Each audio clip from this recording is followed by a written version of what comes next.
Welcome to the Silver Screen Guide podcast, where we discuss films from every genre. So sit back, relax, and enjoy the podcast.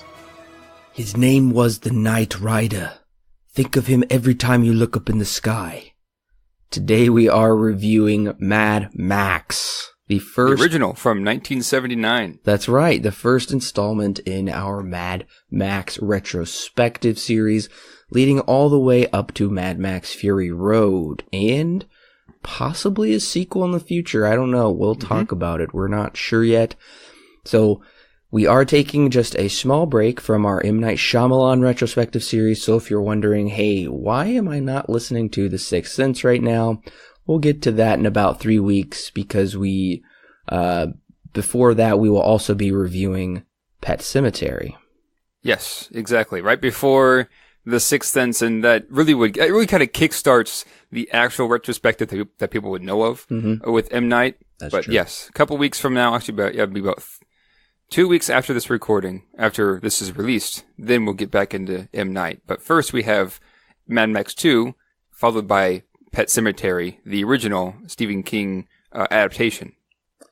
Now, I am maybe I shouldn't say complete. I'm close to being a newbie to the Mad Max franchise. I have seen Fury Road because of its Oscar presence. I went ahead and saw it, and then I got the Blu-ray for Christmas not that long ago, probably 2 years ago now. I've seen that movie at least twice, possibly 3 times. Now, as for the rest of the Mad Max films, I've never seen them, except this one I've seen, I think 30 minutes of it or so. And it was like one Sunday morning. I was getting ready for church. I thought, hey, I don't want to miss out on this movie. It's streaming right now. I don't want it to go away. So I was watching it while getting ready. Kind of weird. I know not many people would associate Mad Max with getting ready for church or going to church. But nevertheless, that was my extent of Mad Max. And until Alan said, hey, let's do the retrospective, I said, sure, cool. I would be really intrigued to go back and watch these movies. I know people quote Thunderdome, and I know many people really do love these movies as kind of a cult classic. Yeah, and I was kind of the same way. I watched Fury Road first. I had always known about Mad Max, and it was more popular when Fury Road came out, because it had been like 30 years since we had a Mad Max, anything Mad Max related.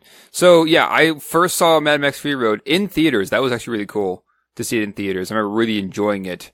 And then I bought it. Actually, it took me a while to buy it on Blu-ray, because I didn't have the money at the time to buy Blu-rays, or really anything to watch them on. So yeah, I watched Mad Max first, and then I think it may have been around the same time it was streaming, and I said, hey, what's this? And I saw that it was the original Mad Max, and I watched it. And I remember being very confused by it, because it was not like Fury Road. They're quite different movies for different reasons. So my initial reaction was, cool, but this is really weird when I first watched it. I want to say about 2 years ago, maybe. That's probably when I saw it. I think it may have been on Prime is where it was. So yeah, that was my initial reaction, was this is strange. This is very weird compared to at least at least Fury Road. Right. I thought the exact same thing. And for those of you who have seen Fury Road, you will know that you most likely won't be bored watching that movie.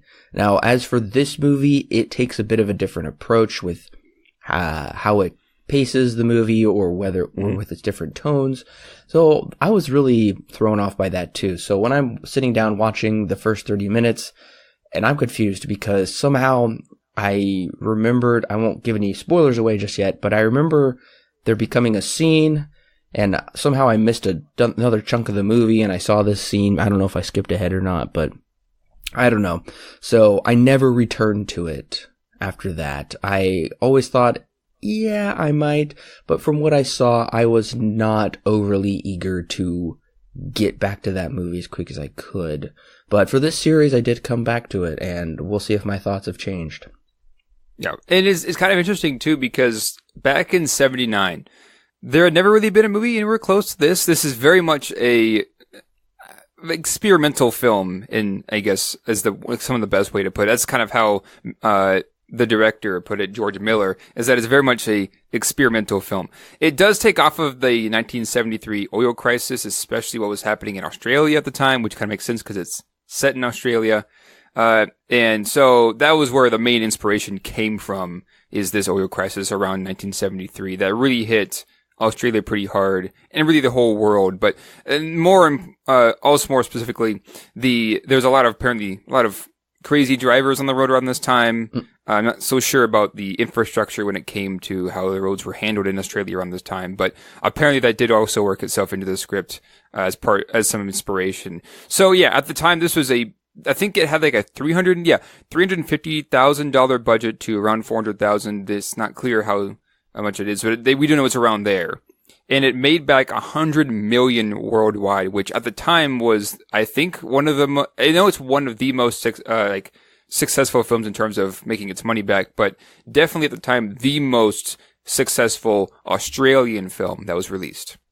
Yeah, and it sounds like it was quite a bit more successful than another $350,000 mostly independent project that came out in 1979, Halloween. Right. Which was extremely successful. It grossed $47 million at the box office, but you said this grossed twice that. Yeah, $100 million worldwide. Wow. And just about $5.5 million in just Australia alone. So that's some really good numbers for a movie that only had not even half a million dollars in a budget. Oh yeah, that's very impressive. And it's also pretty impressive because I'm pretty sure this is George Miller who directed and created the film. Pretty sure this is his first movie. So yeah, I guess it is. I guess before this he just made short films. And yeah, Mad Max was his first theatrical release, I suppose. So yeah, I do know that he made a short film before this with a guy that also helped him out with Mad Max. His name is Byron Kennedy. They both kind of came up with the idea of Mad Max, and Byron Kennedy was also a film student, which is how how George Miller got into all of this.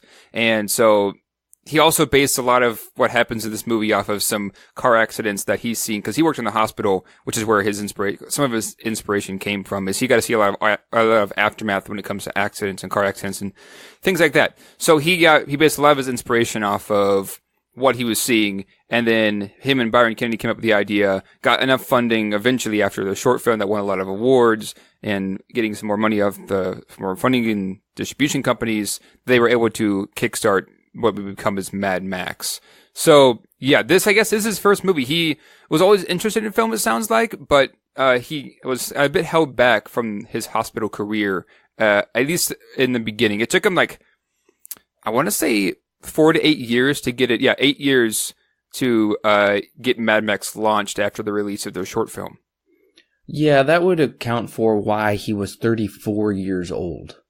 Yeah, it would. That's kind of old for a first-time director to be coming onto the scene. Now, I know, that's not always the case, but nevertheless, I was surprised to see for his first film he was 34 years old. Yeah, and even better, he's much older in Fury Road, because he did fully direct that, which is even, in my mind, a bit more impressive as well, because he's getting up there towards his, I guess it'd be closer to 70. Maybe even 80 at that point when he made Fury Road. Yeah. And after Mad Max, George Miller became an incredibly successful director with multiple Oscar wins, many nominations for movies you would be surprised about.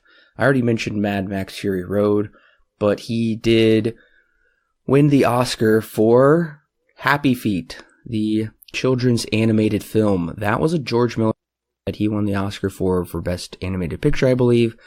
He also had his children's live-action film about a trans-species pig, something like that. the pig wants to be another animal. I don't know. I've seen the movie when I was younger. It's called Babe. That was up for like best picture of the year, I think. And he which is nuts. That's a little shocking. There's always one of those weird years where like, oh, Babe is up against A Clockwork Orange. And it's like, oh, okay. Yeah. Not really. Those movies did not go up against each other, but you get what I'm saying. Right. So yeah, it's pretty interesting that George Miller, he's either up for the Oscar for some insane action film or some kind of fun kids movie. Right. And to say that, the filming process was almost as crazy as the movie it was trying to portray, is I would say a fairly accurate statement. George Miller came out and said that their way of producing this movie was kind of, the way I guess the phrase that he used was guerrilla filmmaking, because they were supposed to have, the schedule was originally 10-week shoot, where I think 6 of those weeks were for primary shooting, and then the last 4 were for secondary. And turns out on day 4, the actress who was playing Max's wife originally was injured in an accident, and so they had to replace her, and that set them back 2 weeks. Wow. And ended up, it took them 6 weeks for both units, so 12 weeks in total, and an additional 2 more weeks to do reshoots. Another issue was they only had one camera. They wanted to shoot it in a wide anamorphic lens, and the only one that was available that actually worked was a Todd AO. And it was the only one that existed. So they shot this entire movie on one camera. And when it came to editing, they think one of the editors that was hired, his dad built a makeshift editing bay, and they edited in his house. It went through, I think 4 or 5 people in total, because the original editor was Tony Patterson, who was credited for editing it. Then he had to leave, and George Miller and Cliff Hayes came in. And then it eventually was finished up by Miller and Kennedy at the when it was all finished. But Tony Patterson did get the credit for editing. I think he did most of it. And to make matters even worse, in terms of how this whole process came about, they didn't have enough money to get a filming permit. And so they kind of just began shutting down roads, without a permit to shoot things. And eventually the police department said, hey, that's kind of interesting. So they started helping them out, I think free of charge, if I'm not mistaken. And they helped them out by closing the roads, helping close the roads for them so they can shoot things. And I believe one of the biker gang that's in this movie, Toe Cutter's biker gang, is an actual biker gang in Australia, for the most part. I think there's a few hired actors in there. But the bikes that you see are their actual bikes, and they didn't have enough money to pay for air travel. So they had them drive from Sydney, which is where they were at, down to Melbourne, which is like 8.5-hour drive from one to the other on their own bikes because they couldn't pay for them to travel there. So it's all kinds of a mess when it comes to how this movie was made, which almost parallels what it's trying to portray. Yeah, I did read that they didn't have permission for certain locations to shoot on. Yep. I also read that some of the cast was paid in beer. Did you see that also? Yep. Yeah, there is one of the truck drivers, it may have been, I forget if he was in the movie or not, but one of the drivers that they used, they paid him like a few dollars and a case of beer just to do an acting job for a little bit. So they were very short on money for making this movie. Also, I did want to mention that this is Mel Gibson's second film. His first film was another Australian movie called Summer City, which came out in 1977. And he was only 21 years old when that movie came out. And by the time this movie came out, he was at the ripe young age of 23. And when you first see his face on screen, I thought, whoa, I have never seen Mel Gibson this young. Yeah, he's known more now for being a lot older. But yeah, this is a very, very young Mel Gibson. And I know that they wanted to get an American actor. That way it would help a lot with sales when it came to, other countries and theaters renting their film. So it went through an original American actor, but then he dropped out and he couldn't do it. Mm. And so it eventually went to Mel Gibson, and that's how he got the role. And at the time, he was not as popular as he is now, but he was kind of on the rise, and this did help him out. Sure. Become more of a famous actor. Yeah, and I know he's remembered for much bigger projects. The Passion of the Christ, Braveheart, just to name a few. But nevertheless, I would still say, for those who know Mel's career, he is still known for his role as Mad Max. Yes, absolutely. I'm pretty sure it was the original three, Mad Max 2, and Mad Max Beyond Thunderdome. It's all, Max himself is portrayed all by Mel Gibson in all three of those movies, and only changed recently with Max's portrayal from Tom Hardy in this newest one, but we'll get to that one in a few weeks. I would say it would be cool to see Mel Gibson incorporated somehow into a Mad Max movie, because I still think he could do a really good job. Yeah, it'd be very interesting to see him return to Max as a character, being how old he is. That'd be interesting to see. Well, before Alan gives you the plot, listeners, we want to make sure that you know we will be spoiling the film. So if you haven't seen Mad Max yet, go ahead and click pause, go watch the movie, and I do highly recommend watching the movie with subtitles. Yes. Especially when it comes to the radio on the background. Yes. If you want to catch that, you'd need subtitles. Yeah, the radio is essentially inaudible without the subtitles. A lot of the scenes, yeah. So go ahead and watch it with subtitles. I recommend that. You will thank me. It'll give your viewing experience much more enjoyment because it'll be easier to just understand what's going on. Go ahead, watch the movie, come back and click play right now, and you will be ready to discuss Mad Max with us. Set a few years from now, Mad Max tells the story of a world on the brink of societal collapse. A member of the Berserk motorbike gang named Knight Rider has stolen a cop car after escaping captivity. After 3 police units fail to stop Knight Rider's joyride, they call in Max, their best cop. Max attempts to stop Knight Rider, but the gang member flies into a wreck, flipping the car, causing it to explode, killing both Knight Rider and his girlfriend with him at the time. Max returns to the halls of justice, where he meets with a couple of mechanic nuts who show Max their newest project, the newest V8 pursuit vehicle, one of the last remaining V8s in existence. Turns out, Fifi, one of the police directors, helped acquire the parts for this muscle car in order to keep Max on the force. Max has been thinking about quitting for a good while lately to focus on his family. Meanwhile, the biker gang arrives into town to retrieve the dead Knight Rider. While there, the gang start to chase a young couple. They destroy their car, and it is implied that they raped them soon afterwards. Max and Goose come across the scene later and arrest Johnny the boy, who was left behind after the biker gang left. But they later release him when neither the victims nor the townspeople show for trial. This causes Goose to lose his cool. Later on at the club, one of the gang members tampers with Goose's bike, which causes him to crash when he rides it later on in the next day. Luckily, Goose is okay and borrows a friend's truck to return to the station with his bike. However, Goose is intercepted by Johnny the boy and Toe Cutter, who cause the truck to flip and to begin to leak oil. Johnny drops a match and lights Goose on fire, burning him to a crisp. After seeing Goose's body at the hospital, Max tells Fifi that he is indeed quitting this time. Fifi convinces Max to take a vacation to think it over, which Max accepts. So Max, Jess, and Sprague, their child, go on vacation, but Jess has a run-in with Toe Cutter's gang when Max waits for the tire repair to finish. Max and family speed to a friend's farm, hoping it's far enough away. But this also turns out to not be the case when both Jess and Sprague are run over by one of the gang members. Sprague's dead on arrival, and it sounds like Jess is going to be alright, yet this causes Max to become, mad. Max returns to his black leather police outfit and takes the newly built V8 pursuit vehicle that was shown earlier and begins hunting down the members of Toe Cutter's gang.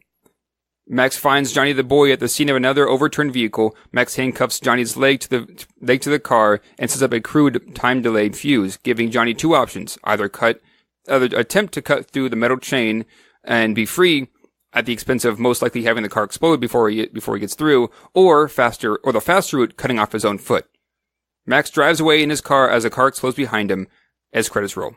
Now, we'll talk more about it when we get to it, but I did find it interesting when I saw the movie that the focus is shifted, or maybe it's not really ever shifted, from the big bad from Toe Cutter to Johnny, because that is much more of a kind of a final showdown you could say, between the two, and that's really where the focus is on when he kind of fights the quote bad guy at the end. I did think that was an interesting choice.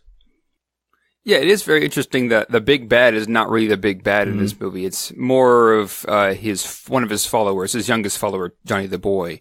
That's where the main focus is in terms of the villain here in this story. Now, not to say that Toe Cutter is completely in the background, because he's very much in control of most of everybody in his gang, but most of the focus is on Johnny, not so much Toe Cutter. And so it is kind of interesting to see the movie focus on Johnny more than you would, I guess, more than you would think, because typically it would be that if the big bad guy is the big bad guy, then they focus on the big bad guy more than they would anybody else. That would just kind of make the most sense. But at the same time, this is also very much a experimental film. So I can see why they decided to focus on more of his protege than the actual villain, more of the guy who is being fed by the big bad, than the big bad being the one who is the real focus of villainy. Now, as for it being an experimental film, the way that I see that is more so with its filming style. It kind of speeds up certain scenes a bit. It's shot incredibly well.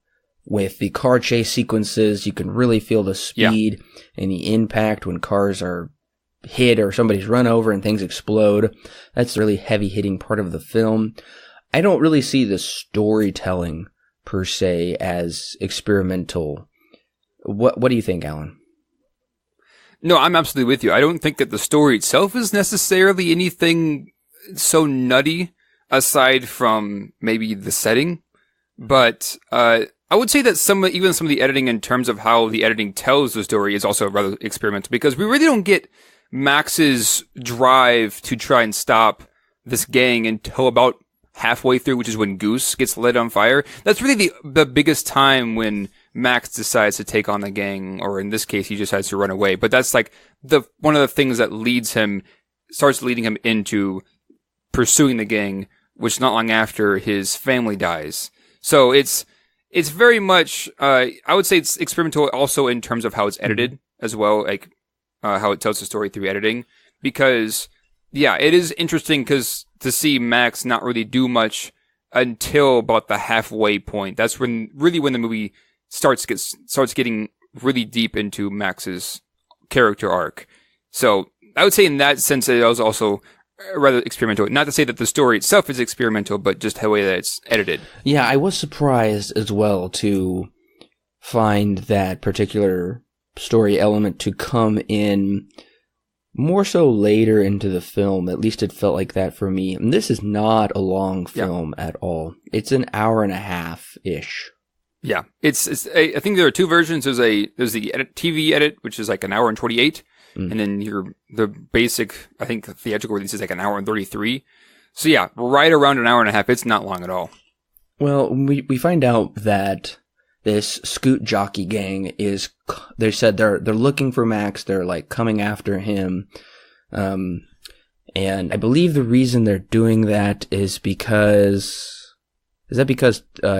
Toe Cutter died, or not Toe Cutter, the Knight Rider died, or he did something to one of them that I've got it down in my notes here. I'm just skipping ahead a bit, but I was just making a comment on, I was surprised that they're gonna come after you, but they don't really seem to ever come after him. They mostly just kind of run into each other eventually. Yeah, their meetings, especially towards the end here, rather, at least they're portrayed as being rather coincidental, that they just happen to be in the same place at the same time.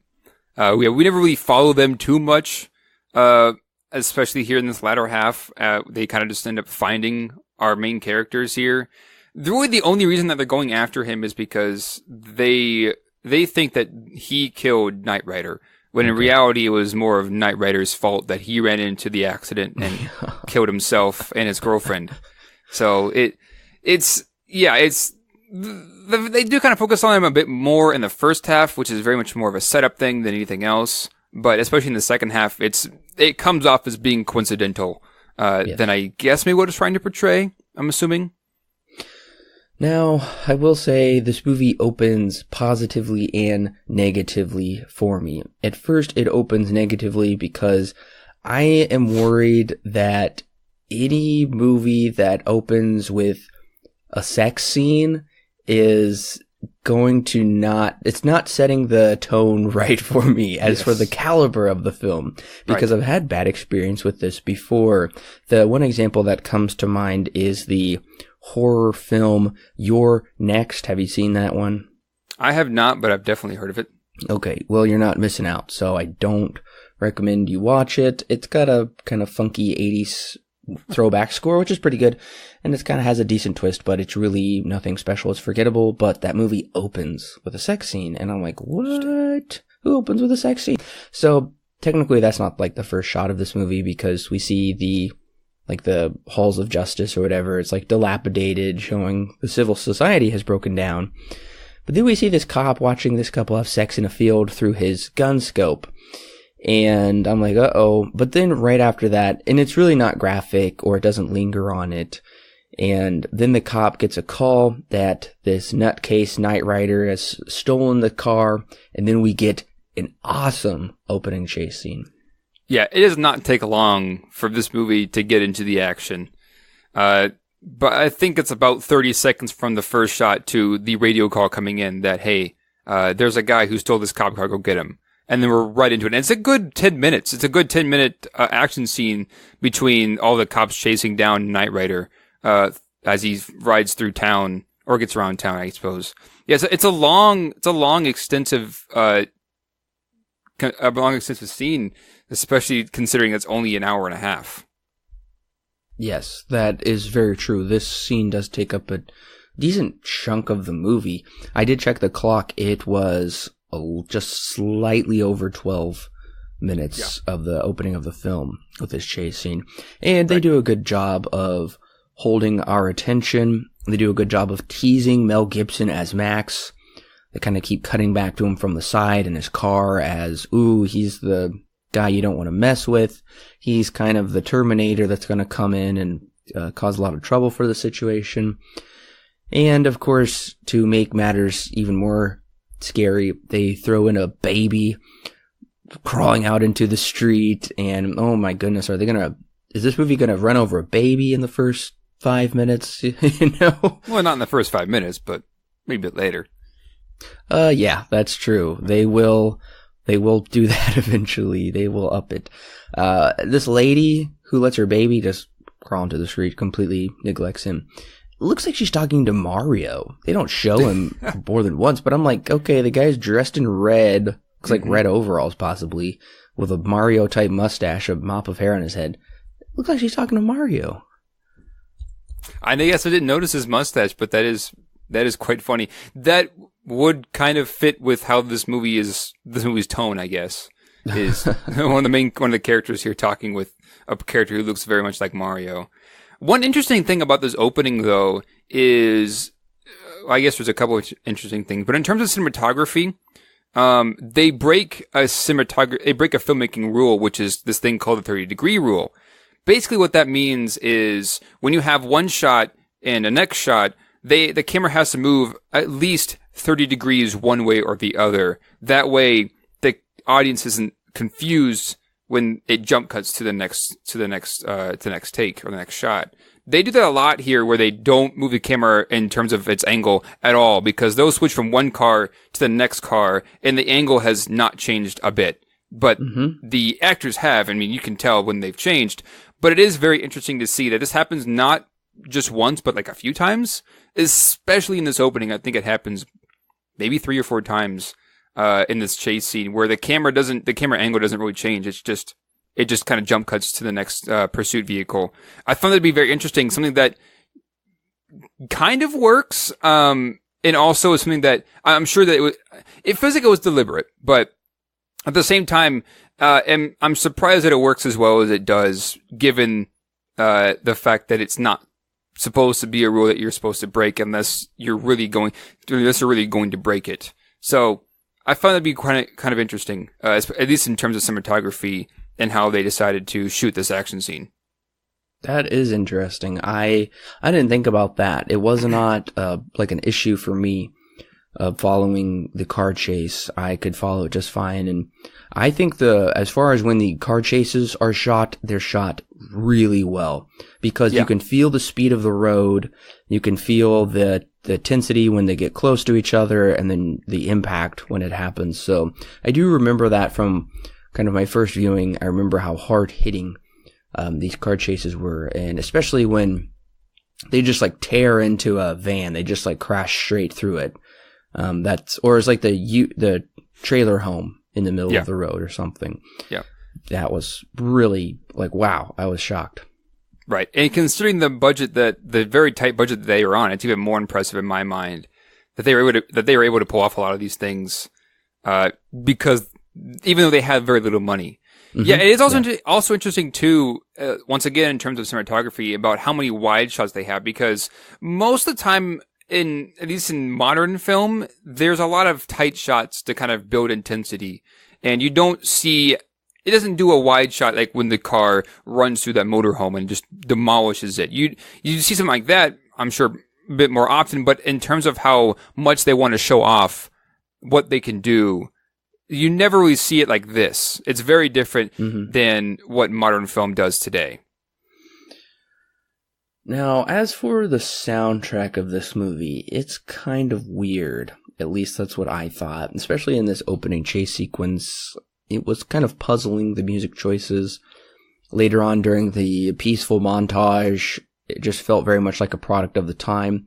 But as for kind of, I don't know if you could call it the main theme or Max's theme or something, where it is a bit of that more kind of like foreboding, intensity of the music. I did like that piece of composition. Yeah, I'd say that there's some good composition here. And the score is done by a guy named Brian May. Not the guy from Queen, different guy. But Miller wanted a Bernard Herrmann kind of sound of music, which is a bit more gothic is what he wanted. Yes. So that does kind of reflect, especially I would say in Max's theme here, that kind of style, especially that foreboding sense that it has. I would say for the most part, the score is good. There are times when it really doesn't work for me, but I would say some of the best moments probably are when they use Max's theme here at the beginning, and then especially at the very end. I think that they do a pretty good job at using that score to its full potential here. So, one interesting thing I noticed watching this is this car that Knight Rider takes is rather similar to the V8 that he's given, or I guess he steals later on, especially in that last act. It's very interesting. It's also a V8, and it kind of shows that Knight Rider himself is a nut. And I would say that he becomes more of a parallel to what Max is going to become later in the movie, which is definitely his fear throughout the entire film, that he's going to become one of these crazy people out in the wild, and that he doesn't want to be that. But in the end, he kind of becomes something like that. And this opening kind of reflects, and it's foreshadowing definitely what Max is going to become in the last act of this movie. Yes, that's a very good point, where this kind of nutcase is wreaking havoc, and Max is calm and collected to stop him. Whereas in the end, he is mad, not in the sense of angry, but in the sense of crazy. Right. And he does do that as well. I was going to bring up a point, then I completely forgot it. Oh well, I'll go on to something else. But back to what you were saying about the score, it's almost Bernard Herrmann reincarnated, especially during the sequence where Jesse is going through the woods and the people are peeking out from behind the trees trying to, intimidate her or chase her. I made a note of that. I said, this sounds just like Bernard Herrmann was composing something for an Alfred Hitchcock movie. So that is one of the most intense sequences, I would say. Honestly, I was a bit more on edge with that scene than any of the car chases because of this woman in potentially great peril. Yes. Yeah. They do a pretty good job at, I would say, it does kind of ride in the cliche that the girl here is kind of in need of saving. Again, this is just a kind of a product of its times. That's just how films were made in the day. But yeah, I would say that the scenes that she's in when she is in peril, especially in this last half of the movie, I think do a pretty good job at portraying at least raising the question, how is she going to survive in a world like this that's just off the deep end with basically everybody aside from, I guess, Max, because Goose, who seems to be level-headed in the first half, begins to lose it once he loses Johnny the boy as a suspect. So, yeah, it is interesting to see how Max does react to this and how they do portray at least the wife, who seems also to be level-headed, also having her in great peril, which is, once again, akin to how Max is going to respond there at the very end. I was disappointed with the end of this particular opening chase sequence because I felt like it was anticlimactic and not as good as the previous crashes, because Knight Rider's engine like sparks out in a really insane way. That was really cool to see his kind of car like tail fish out and flip out. But then we don't really actually see the actual crash. It does some really quick cutting and you just see mostly an explosion and then Max's reaction. So I was hoping for to see the car run straight into it and blow up like we've seen prior. So I was a bit disappointed with that. Yeah, I'm kind of with you on this. I wonder if that was a budget thing where maybe they missed the shot or something along those lines. I have no way of knowing if that's true or not. But yeah, it does kind of leave a little bit to be desired compared to what we just saw 10 minutes ago, or at least in the last 10 minutes. So yeah, it is kind of anticlimactic. I'll be with you on that one. Although I do like the idea that whatever happens to Knight Rider is not Max's fault, yet the gang still comes after him thinking that it absolutely is. Mm-hmm. I do like that aspect of it. But you're all right. The way that it ends is kind of like meh. Then compared to what we've seen before. Okay, what do you think of these fade out cuts fade out transition between scenes? We have quite a few of them. Yes, we do, and they often come with a tone change, a very hard tone change. Yeah. Yeah, like I mentioned in the background info section, it's experimental. I mean, it's not wild. Okay, don't get me wrong. It's not wildly experimental. It does take some liberties in terms of breaking some rules of filmmaking. But, yeah, this is probably where I think that the film begins to falter quite a bit. It is crazy, don't get me wrong. Even in terms of how it's edited and how its tone shifts constantly, it is nuts. But it also comes to the question of, is that good filmmaking? Which experimental film can still be great filmmaking if done right. I think the problem here is more to do with the fact that it's changing the tone too quick to a point where it's jarring than it is an artistic choice. Yes, it is absolutely jarring, and I'm not even going to say that these fade outs are experimental, because maybe it is for doing it with a feature film, but it's not doing that for TV, because this is how TV episodes work, where you will see something big happen and then it'll fade out, and then it'll come back in at more of a tranquil event. It will not pick back up in the same spot, and this is exactly what this does. And I was disappointed with this type of editing, because this does give it a TV movie quality. And how could it not? Anytime something fades out, because that's how it happens. It fades out to commercial. Now, there are a few movies where that works, so I'm not completely saying that. But nevertheless, quite surprised we get that often, and always with this kind of hard gear shift to a different mode. So, and then we pick back up with him, and it's peaceful now. His wife's playing the saxophone, and I'm thinking, what is this, Blade Runner? But Blade Runner came out after this. So it came out 3 years after this film was released. Yeah, that's very true. So Ridley Scott was clearly watching this, and he was like, that's it. Harrison Ford, Mel Gibson, Perfect. Saxophone, Blade Runner. Got it. Perfect. Yeah, it is strange that it opens with the wife playing the saxophone. Mm-hmm.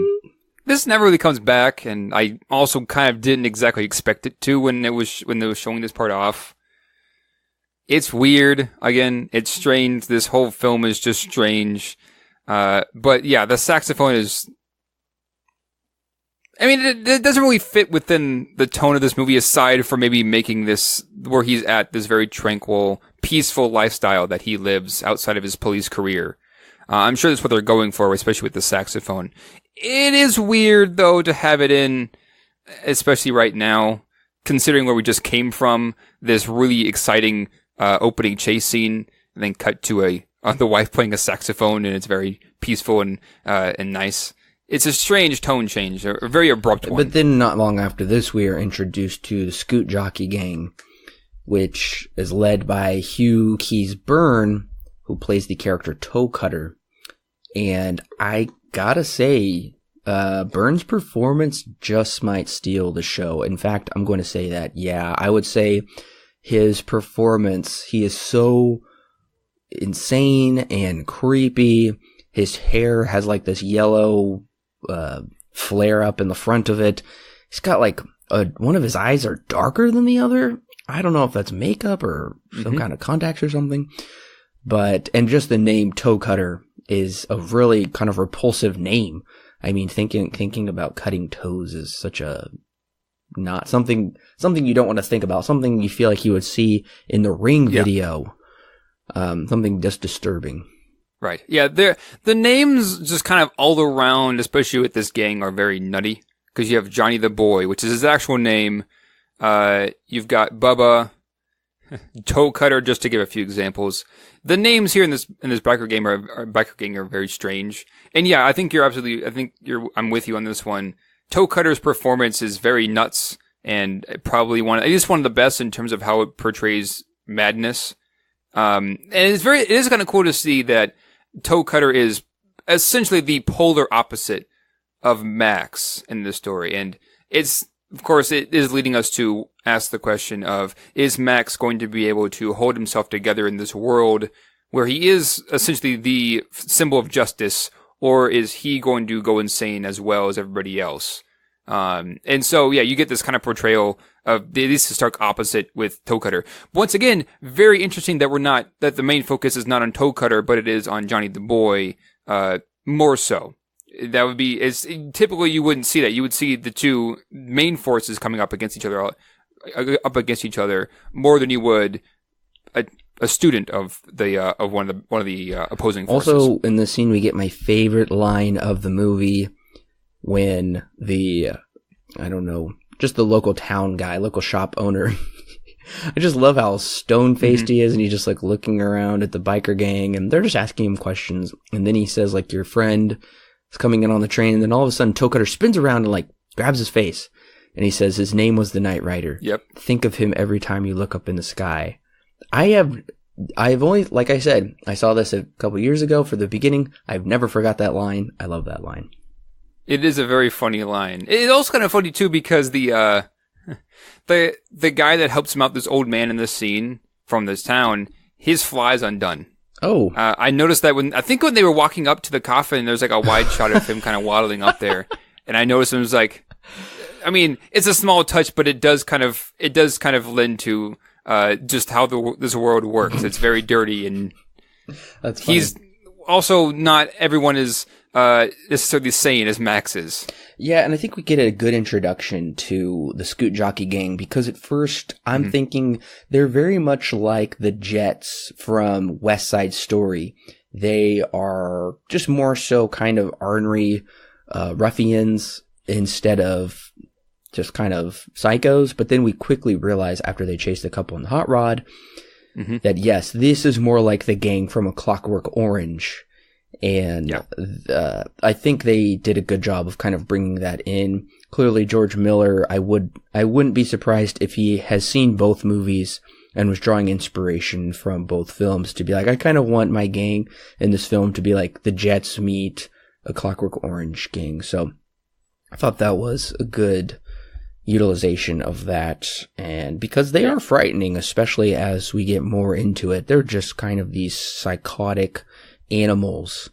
And when they are chasing the hot rod, the film is sped up, which is a technique we see in Fury Road, which is used to great effect. both these movies, and I wouldn't be surprised if it's used in 2 and Beyond Thunderdome. There's a lot of sped up footage in this. Now, some people have a big issue with sped up film. In this film, I think it works a bit more than what it would normally, because it is portraying a lot of craziness. And I think in Fury Road, it works a lot more than it does here. But yeah, the sped up footage here is very interesting, especially the use that the idea that they would even think about using that, because that's usually especially how you portray it is typically a big no-no. You do see it more often in like older films, especially from the Golden Age.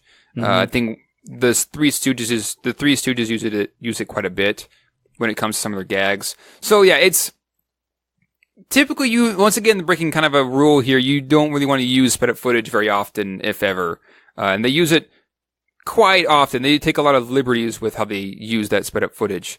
But going back to the gang, it is interesting that it's almost immediate once they get off their bikes that this gang is pretty nuts, just like the Knight Rider was. And you kind of make that connection before they even say the line that they're looking for the Knight Rider, to this old man, when they get off their bikes and they all kind of start waddling around and like waiting and stuff. And then these two guys come out towards the middle of the street and start dancing. And it's all around just weird. And so you kind of get this sense, at least for me, that they're related to the Knight Rider in some way before they even give up the line that they're looking for their friend. Now, they do arrest Johnny, who was left at this scene. I was a bit confused why he was just sitting there talking deliriously, as he usually does. But nevertheless, they arrest him. But they quickly have to let him go because nobody showed up at his court hearing. Oh. Yeah, they were wanting to get the couple that was victimized and some of the townspeople that were there that kind of witnessed them roll in. It's not really stated very well, but yeah, they wanted them to show up at the court and nobody did. And so the lawyers that were there said, yeah, you have no case, and they threw it out, this in turn causes, their friend, I just forgot his name. Oh, Goose. This causes Goose to kind of go nuts. Yeah, it does set up Goose as like his own character, providing his own character arc within the greater arc, which Max comes into later. So Goose is kind of the catalyst for this whole situation here. And so they do want to get after Goose. They want to kill him. More so, it seems like at first, than they want to kill Max, which is a little interesting considering previously they said, hey, Max, Thief told Max, hey, the Scoot Jockey Gang is looking for you. Mm-hmm. But then they're more so looking for Goose, and they sabotage his motorcycle, right?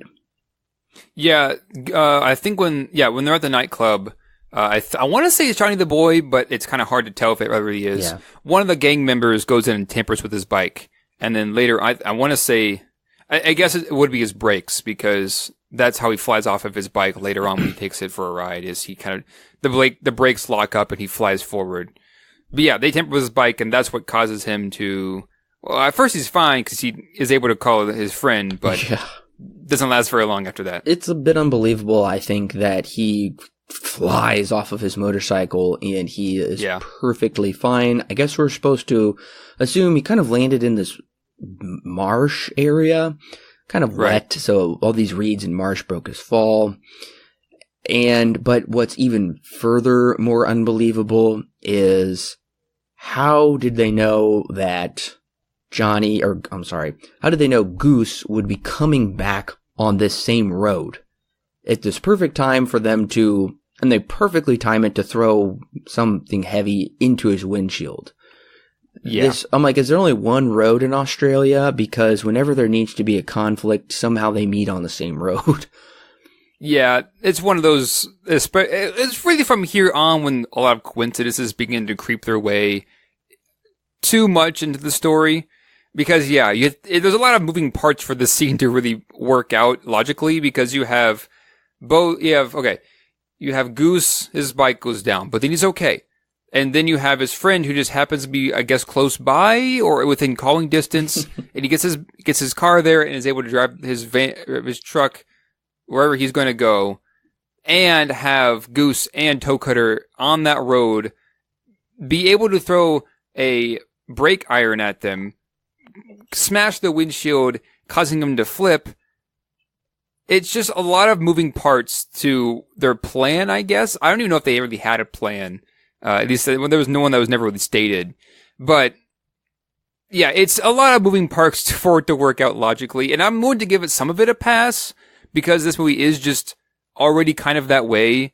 But I will agree with you. This is one of the scenes where it's just like, oh, what? Well, and then to further confuse issues, Johnny has clearly stated he wants to murder Goose because he does the shooting. He says, I'm going to get the bronze. But then when Toe Cutter hands him the match, he says, this is a threshold moment, step through, which is a really good line.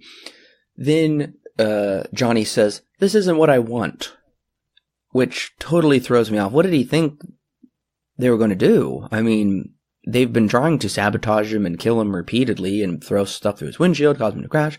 And then, of course, the logical thing is to just, off him. But Johnny doesn't. Yeah. Johnny doesn't want to. Johnny is just a really odd character that we sometimes refer back to and sometimes don't throughout this movie. Yeah, I would go as far as to say, and this is maybe stretching a bit, but I would go as far as to say it's taking that step because Johnny is the protege. Johnny is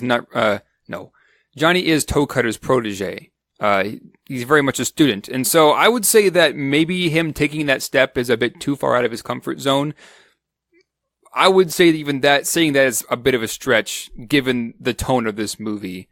Either way, they linger on it for a while and he does end up tossing the match either by accident or on purpose, and it lights our friend Goose here on fire. But yeah, it is a strange thing to be focusing on, at least in this scene.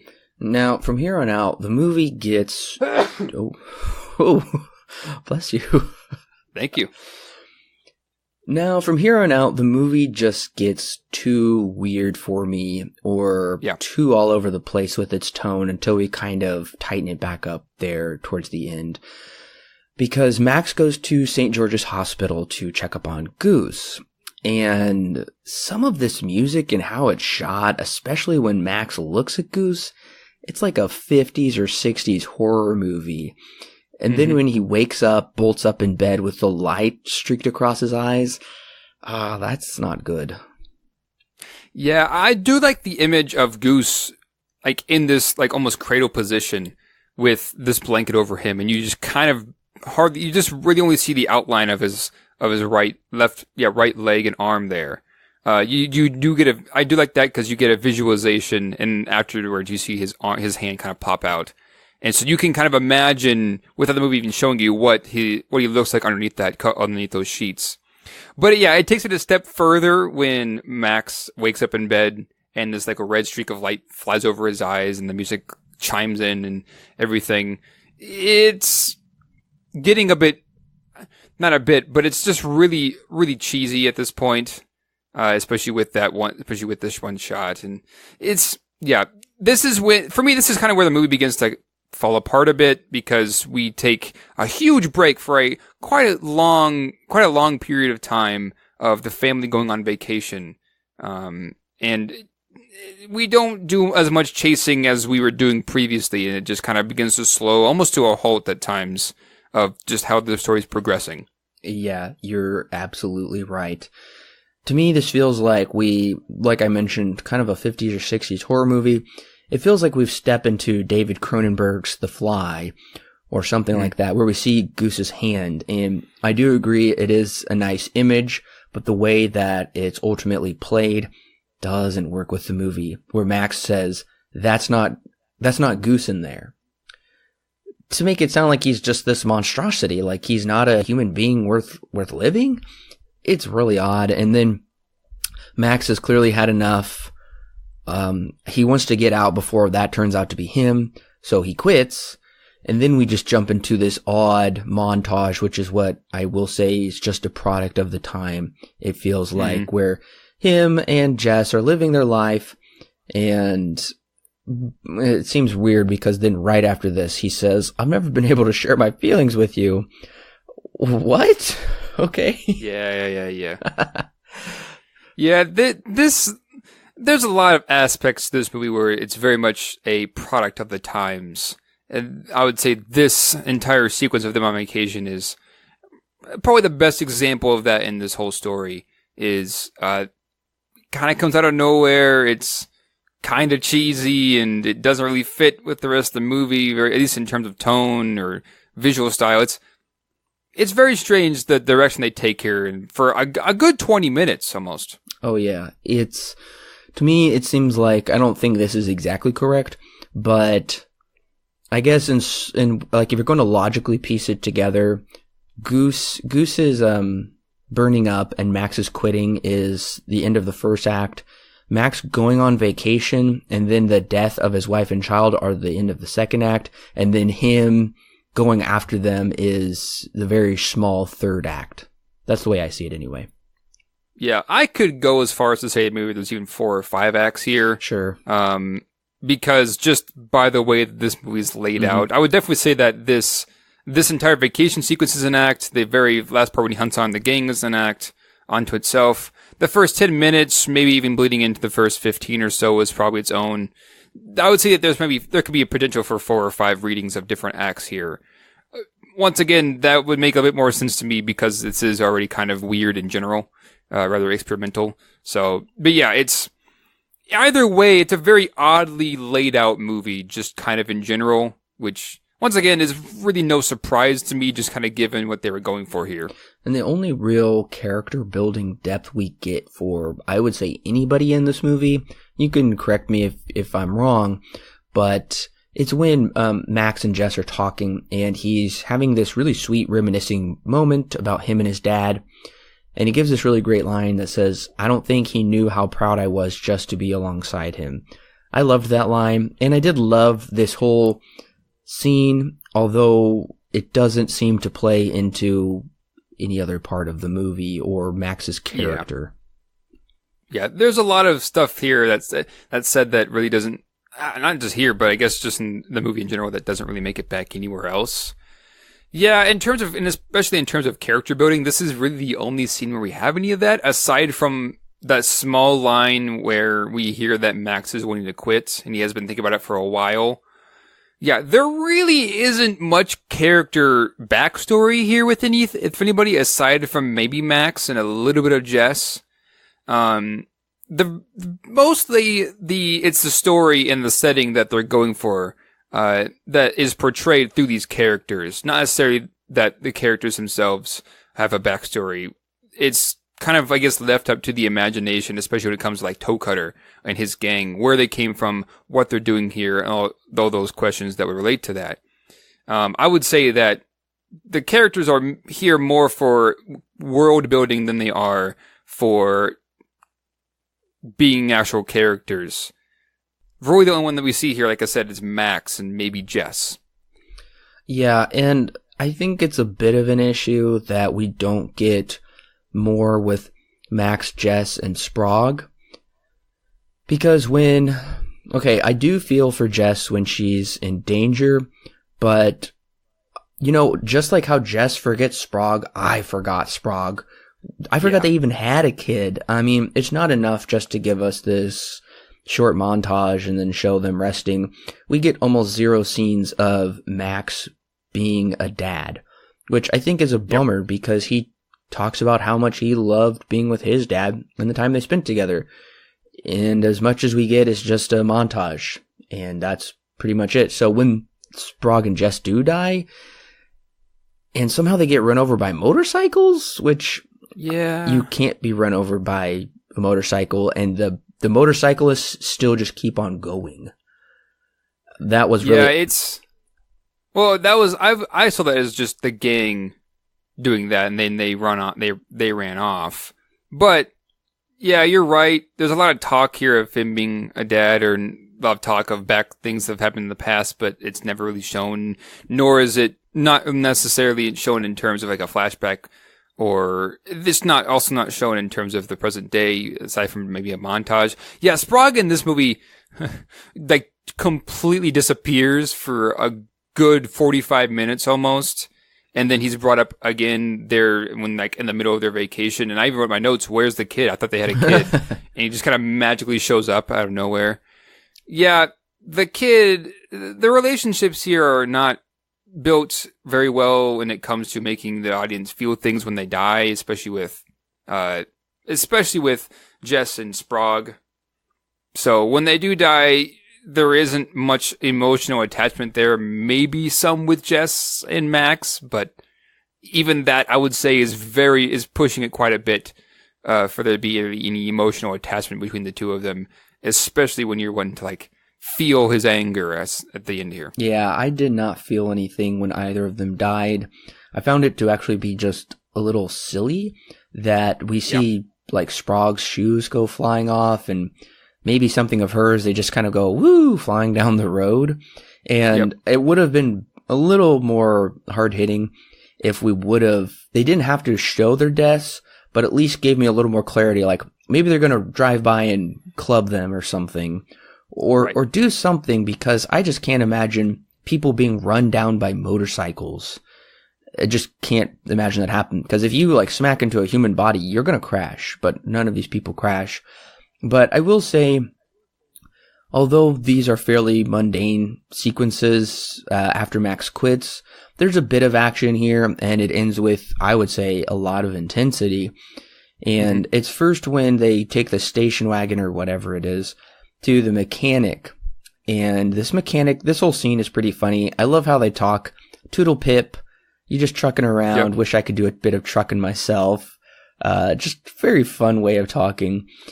But right after that, there's a great sense of foreboding. And I will say that's something this movie does well, especially during the second act, is create a very ominous feel that does make you uneasy as to what could occur to innocent woman and child. Yeah, absolutely. Yeah, we're also I mentioned this earlier, but we're running on coincidental meetups here, especially like I mentioned. This is probably the worst of it. Is in this vacation sequence. It kind of gives a sense that the biker gang is following them, but once again, I think it's probably one of the film's biggest issues here is how clear it isn't being. Because, like you mentioned earlier, with the crash when they ran into Jess and Sprague, it's not clear enough, or it doesn't really give much clarity to make you feel a bit more. Here again, with a bunch of the biker gang just kind of following them around, there's not much clarity as to if they're following them or if it's completely coincidental. That's, I think, one of the film's biggest issues is, and at least especially in terms of making sure that what it's trying to say is rather clear than it is just trying to, I guess, move the story along. That's what I would say is probably one of the bigger issues here, which bleeds into a lot of other things as well. And I would say that's one of the biggest mess ups with the screenplay is setting up in the first act that the Scoot Jockey gang is after Max, and then they just happen to continually bump into each other. And the thing that I think could have made everything more cohesive and better impact is instead of having the Scoot Jockey gang chase down the couple in that kind of hot rod car, this scene where Jess and Sprague go to get ice cream and then they run into the gang, that should have been moved to the first act, which could have gave us a feeling of they're coming after the whole family. Mm-hmm. And then we could have had that connection of they could have figured out, oh, Max and Sprague have a wife, or yeah, you get what I'm saying. They're related. So then, later on there could have been a confrontation at the farm that makes more sense where he's like, hey, remember us? Okay, now we're back to kill you. I think that probably would have made more of a cohesive story. Yeah, I agree with you that there's some more tidying up that I guess could be done here. Still keep it as crazy as you want, but there could be some more tidying up that would help a lot with making things a bit more understandable or maybe a bit more clear as to what is trying to portray instead of, I guess, not doing that. I did find it funny when she drives off and rips his arm off and she finds his hand hanging from the back of their car. Yep, I believe that's Kundalini's. Yeah, Kundalini that's his hand, and they do meet up with him and says Kundalini wants his arm back. Yes. That is pretty funny. It also kind of goes to show once again, just the madness of this world, that she drives off so fast and he was hanging on so much that just ripped his arm clean off. Yeah, and they do. Okay, this whole scene, this transition scene to the farm gets a bit confusing. Yep. So this guy that they meet, the way I saw him, I could be completely wrong. He's kind of like this Australian marshal, like we have U.S. marshals here. He seems to be, a bit higher than the sheriff, kind of has a wider district. Maybe somehow he knows Max. And is he what they call the Dark One? Yeah, I think that's what I have down here. Yeah,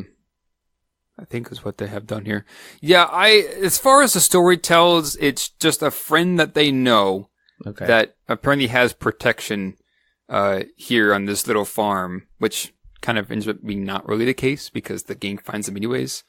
But yeah, as far as the story tells it, it's just a friend that they know. So there isn't really much given to how or why they're here, or how they know that this farm is here, or anything around that. Those kind of questions. Yeah, this guy just says, go up to the farm and you'll be safe there. But the way he states it, at least the way I took it as, you guys should consider this. But then in the very next scene, they're going up there, and I thought, oh, okay. And I will say, them driving up to the farm feels super scary, although it's not supposed to be. The score, the lighting, and the camera work, it feels like we're driving up to, the Haunting of Hill House or something. Yeah. I don't know. Yeah, it does kind of give this sense that, I hope they aren't followed, but I guess maybe they are. I guess. Yeah. Or maybe it's just coincidence. I mean, at this point, looking at it in retrospect, I'm guessing that they really were followed the whole way there. But either way, yeah, I'm guessing that's what it's going for, is building this sense of, are they still being followed or are they not? But don't get me wrong, it doesn't do that very well.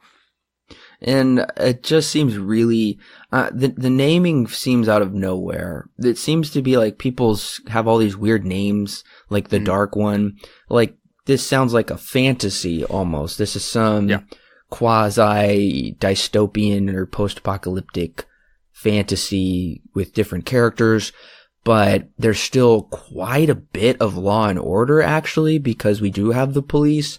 And there are these really diligent lawyers still around, apparently, because when they get Johnny out of jail, I'm thinking, wow, there still is, I thought the civil society had broken down with the halls of justice, but no, it is alive and well.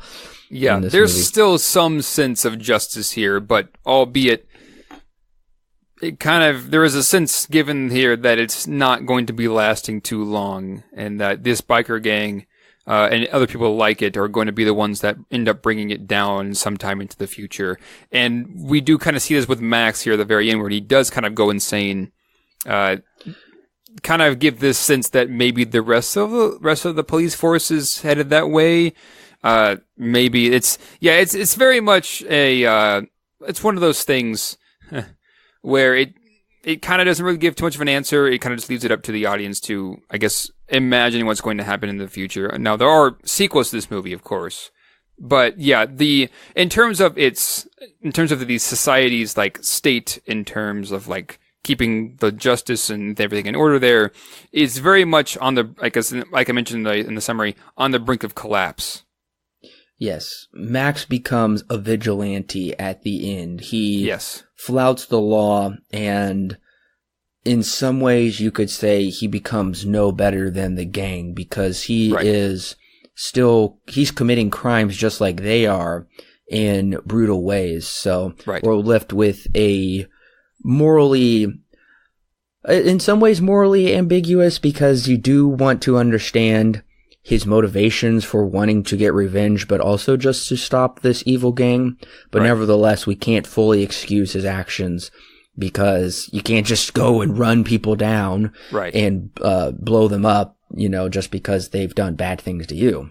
Right. And I would say that there's, at the very end, the last, I guess he gives Johnny the boy like a dilemma, more or less. It's a dilemma that he gives him when he chains him to the vehicle, and he says, you can either spend 10 minutes and cut through the reinforced chain that is on your handcuffs and probably die, or you can cut off your own foot and be more likely to live because it's going to explode very soon. So he does, it's not like he's completely dooming him to die right there. It's more of he's going to be losing something pretty substantial if he wants to live. It gives it a sense that Max still has a little bit of humanity in him, a little bit of justice in him, but he's definitely turned, I guess, to more of the dark side in the story, where he is very much being not as ethical in his ways of pursuit than he had in the past. Which, I mean, there is a lead into it. It's not like completely out of nowhere, because they do kill his family in this series. Well, they seriously injure Jess. That is stated that she sounds like she's going to make it, but Sprague is dead. He does die before they get to the hospital. So there is this sense that maybe there is still a little bit of humanity left in Max, but the fact that the gang has kind of pushed him to be what he is there at the very end is more of the main focus here. Yeah, I'll disagree. I don't really think there's really much humanity left in Max. He is Mad Max now, where he kind of seems to be devoid of a conscience. He presents Johnny with these more so sadistic options of cutting off his foot or cutting through the chain or something. Either way, you're going to die from blood loss or you're going to burn alive or something. And but bring back into that kind of moral ambiguity here is he doesn't run down Toe Cutter. He just leads Toe Cutter to his death, which makes me think, okay, he doesn't do that, so that kind of still gives us, like, we can still root for him, but then he does blow up Johnny. So to me, he seems to ultimately land on the dark side of the spectrum. Yeah, I guess let me explain my opinion a bit better, because what I mean by humanity here, I guess I don't really mean it in the best way. There's not much there. I would say there is some humanity left, but whatever is there is very, very little, because he does give Johnny a choice. He doesn't kill him, outright. He does give him the chance to live, albeit he will most likely lose a leg in the process.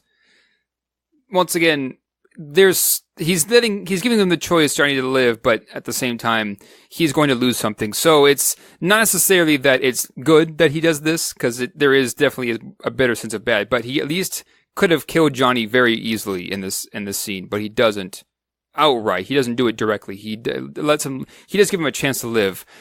Once again, though, there isn't much humanity left in Max, if any, because he does drive away with really this expression of, I'm glad that's done, I really don't care. Yes, you're right. And I will say the film does a good job towards the end here of just making you feel like, yes, I want Max to get revenge. I want him to just, shoot these guys and kill them. So revenge is something we shouldn't be rooting for. Right. But nevertheless, the movie does a good job of making us feel that way. And that's, good narratives can be effective that way, but you should always be conscientious of what the movie is steering you towards and ultimately kind of wanting you to root for and land on in the end. And so I would say I did find myself rooting for a fairly gruesome revenge. I will admit that, but the more I think about that, the more I think, I probably shouldn't be, putting in my notes, yeah, he needs to, blow his brains out. I went a little mad too, I guess, there towards the end. Yeah.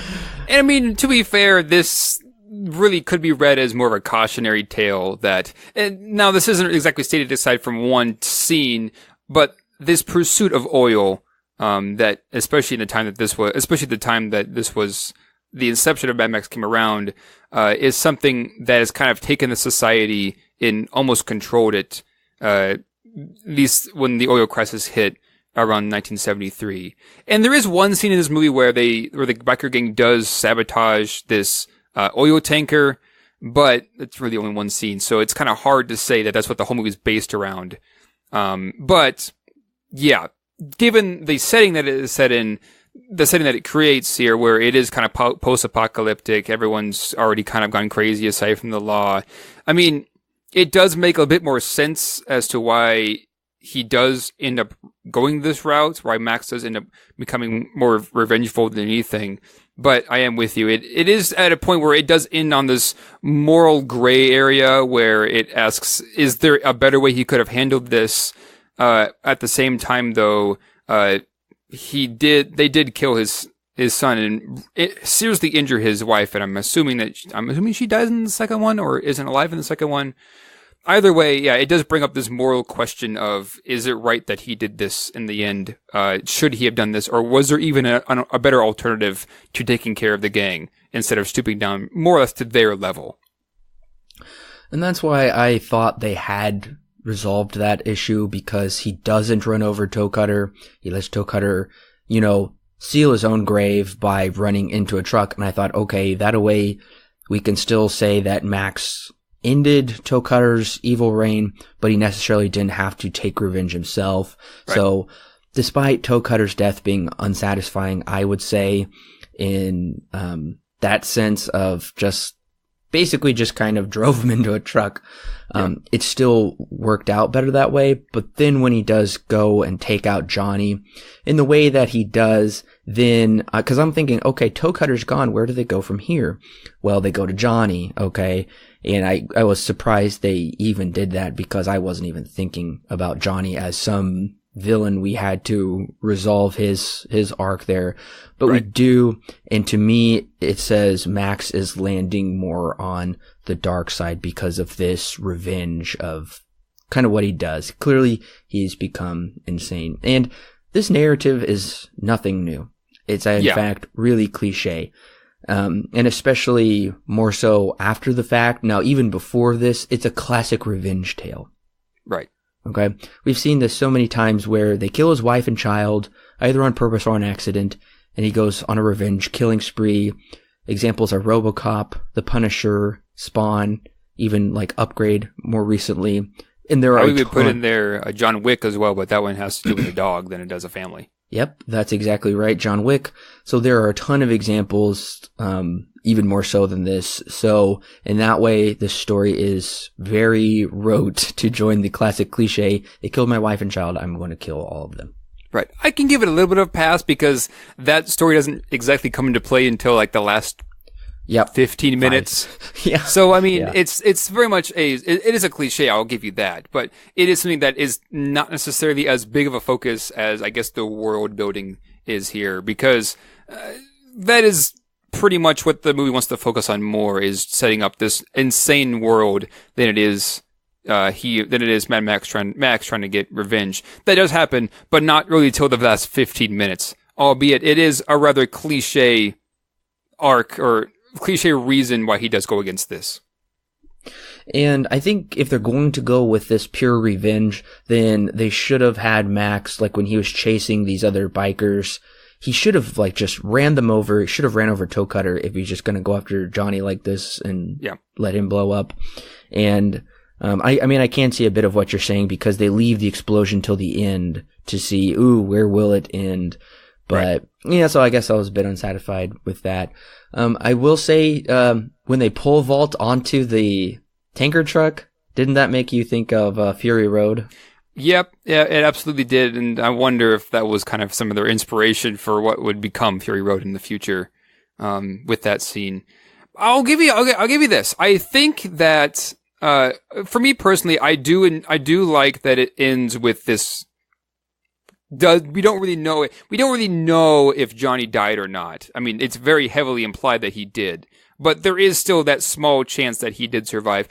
More what I'm trying to say is both with Toe Cutter and with Johnny the Boy, Max does it. It asks that question. It makes a statement that kind of comes up in Batman Begins, where I don't have to save you. No, I'm not going to kill you, but I don't have to save you.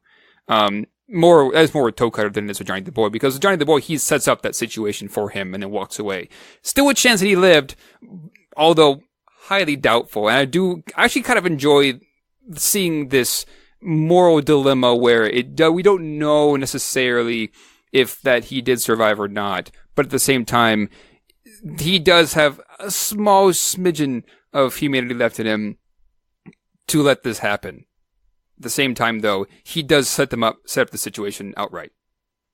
I couldn't help but think Max turned into Jigsaw, though, because he gives him this choice from the first Saw movie to hack through your ankle, or maybe the chain, or just blow up at the end of the timer and die. I mean, this, I gotta say, whoever created it, Lee Wanell and Saw, they just said, they watched Mad Max, they watched this final scene, and they said, okay, we're going to make a movie based around all of this, because all three options is the basis of the first Saw film. Yep. I still have yet to see that, but I do know that part of it. But I still have yet to see, really, I guess, any of those. So. Well, you're not missing out. So I've heard the first is the best. Everything else past it is mediocre to bad. I gotta say, though, how this movie just ends, I was a little surprised because it cuts quick. Yeah. Once the car explodes behind Max, which is also kind of a cliche to have, whatever explode behind our main character. Fade to black, that's it. Rolling the credits. Yep. Credits. Quick, fast. Yep. Okay, we're already at an hour and a half. We gotta go. Yeah, pretty abrupt. Pretty abrupt. Yeah, I will say, it's kind of weird because we end with a long shot of the car, ominous music, and then credits of light, moody jazz, it felt like. Yeah. Another tone shift just kind of comes out of nowhere. Yeah. Yeah. So, Alan, what is your rating and recommendation for Mad Max? I won't deny that Mad Max is rather experimental with, I guess, everything it's trying to do. It's very clear that this has a pretty big legacy that it's made on, I guess, just kind of filmmaking in general. There have been 3 sequels now after this one. And it does kind of go to show how impactful independent filmmaking can be. At the same time, though, I do have to ask the question of, does this film still hold up when it was released? And that's a pretty easy answer for me, no. There are a lot of sequences here that are rather cheesy, very much a product of the times, not as, I guess, immersive as maybe a film like Fury Road would be. But at the same time, I also cannot deny how important this movie is, just to filmmaking in general. And the way that it was crafted is super interesting because of how similar it was in terms of structure and editing as the film is trying to portray. I also really do enjoy this ending that is somewhat of a moral question. It's not really clear as to which side Max lands on in terms of, say, moral ambiguity. It doesn't really know.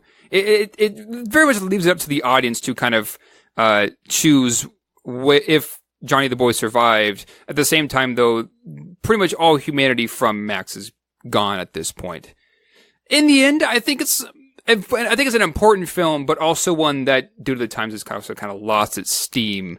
So in the end, I get a 6 out of 10. It's a very mild recommend from me. It's pushing it a bit. From my standpoint, there is also a big sequence here where it's just kind of nothing really happens when he goes on vacation. So 6 out of 10, very, very mild recommend though. I appreciate what George Miller started here in his directorial debut of Mad Max.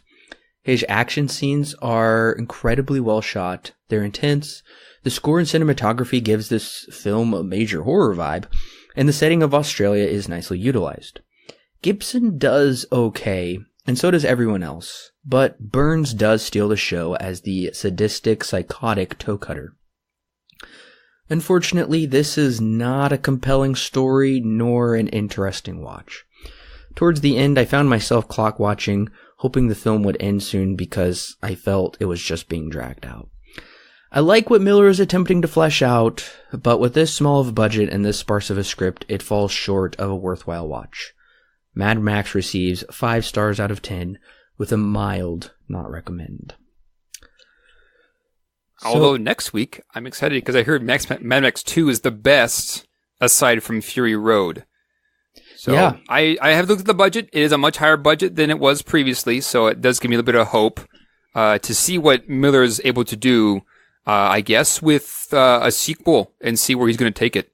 Yeah, I am really looking forward to that as well because this movie has a 7 on IMDb. Yep. it's fine. It's good. It's okay. But the sequel has a 7.6, which is much higher. Right. It's also interesting to note that the Rotten Tomatoes score, I did look this up, no cinema score for any of them aside from Fury Road. But the cinema score for Mad Max, the original here, is, I believe, at 90%? Yeah, 90%, which is really high. I mean, I was kind of a bit surprised by that one. Yes, I did watch this through your Plex server, and it's pulling in the Rotten Tomatoes scores. Yep. So I did see that the critic score gave it a 90%, just incredible score. And I think for the audience score, it was around a 79. So yeah, this movie is well beloved. I know Jacob over at Now Playing, he really enjoys these movies. I follow him on Letterboxd, so I check what score he gave this film. He gave it, I don't know when he gave it, but he has it currently listed there as a 9 out of 10. Oh, wow. And it's pretty respectable. It is, and I know your original score was much higher than what you gave. I think I gave it a 7. My original score was a 7 when I first watched it. On Letterboxd, you have it at an 8. Yeah, I probably do. I haven't used Letterboxd in so long, so that I'm sure that there are plenty of scores in there that are completely outdated now. So I was interested to see, because you and Jacob had given this such a high score. I was wondering how your thoughts would change coming into it. And I was wondering, I thought, is this going to be one of those situations where Alan says 8 out of 10, strongest recommends, just top notch. And then I'm like 5 out of 10, no way.